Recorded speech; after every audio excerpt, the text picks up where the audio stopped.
Hey, this is Jeff coming at you with another episode of Bike Tricks TV.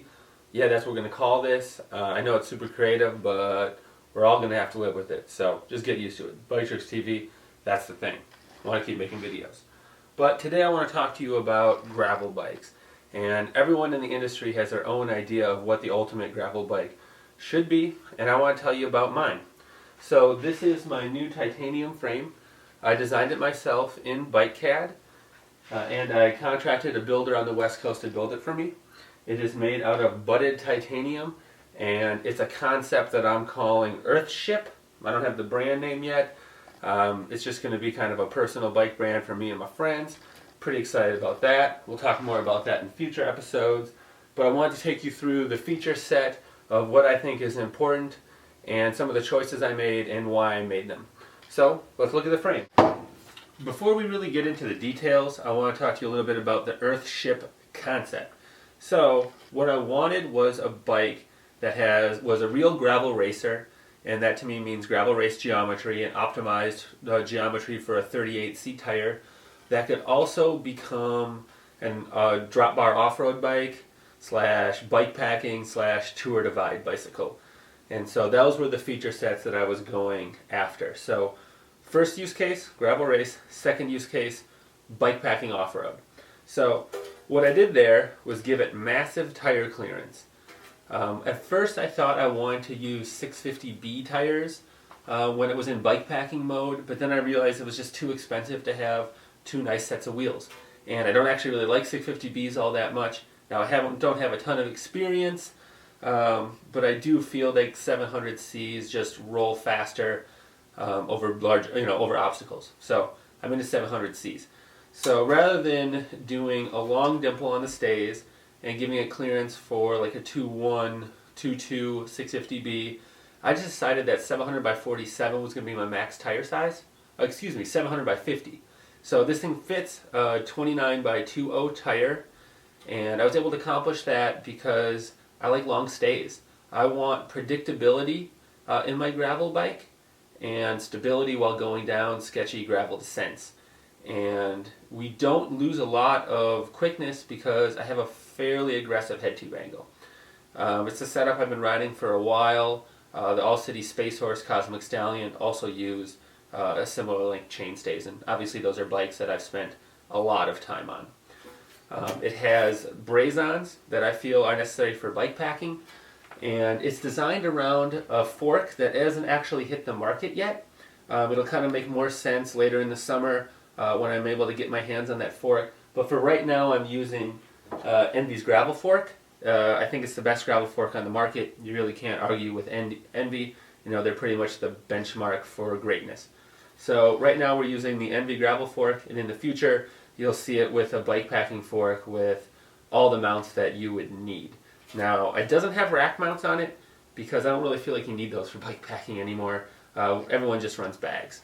So, now that that's settled and you kind of know more about the Earthship, what I'm going for, let's talk about some details.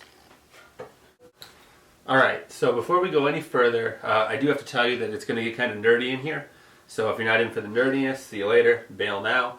For those of y'all who want to hear about this stuff, let's talk about it. So, main triangle, I chose budded titanium tubing.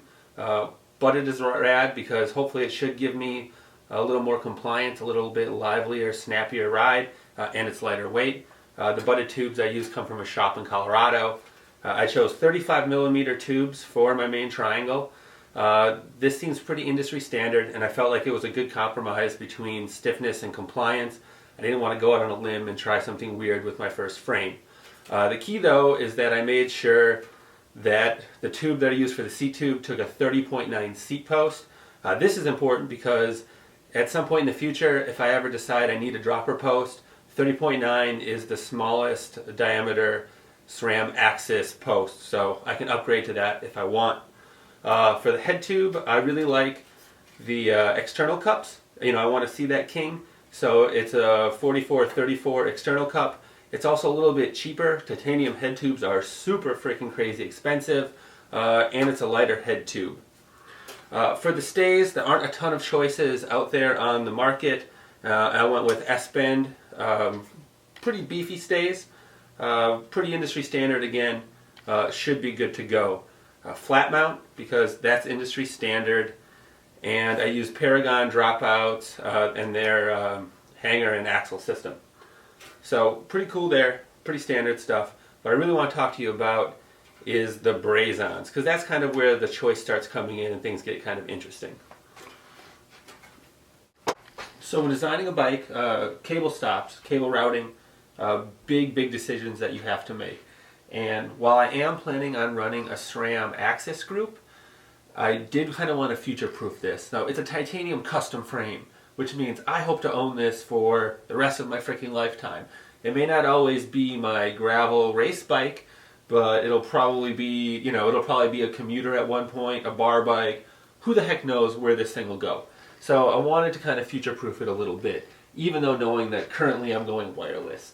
And I thought the best solution there was to use Paragon's modular system. So this is cool because instead of traditional cable stops, you just use these braze-ons, and I have 4 on my down tube, cable stop, and then these 2 are shared with one cable stop, one of these bosses being used for a cable stop, as well as my 3rd water bottle. So easy peasy. On the stays, I use loops. I personally do not like zip ties on my high-end bicycle, and so to avoid that, I went with full loops. Pretty stoked about that. And because I am going access, I stuck the brake cable internally. So this will have nothing in it using my access setup, and I'll just have the cleanliness of the internal cable routing for the brake. On the top tube, we do have feed bag mounts. I kind of feel like if you don't have feed bag mounts, you're a little off the back. It's real handy, snacks. Like, we ride to eat snacks. I'm no different, so I want to keep my snacks close at hand. And then on the dropout, you will see a fender mount right there. I actually hate fenders. I avoid them at all possible costs, but there is a possibility that I'm going to move to Portland here, and I may want them. So again, it's a future-proofing kind of deal. So those are the features of this bike. The big keys here being hydration, 3 water bottle mounts. We should also talk about the weight of this puppy, because I'm real happy about that. It weighs 3 pounds, 2 ounces, naked as you see it, which I think is pretty dang light for a bicycle. So there it is. This is the current shape of the Earthship. I have a bunch of frame prep to do. I'm going to clean up some of the discoloration from welding, and obviously going to put some branding on it when I get that figured out. I hope you keep watching.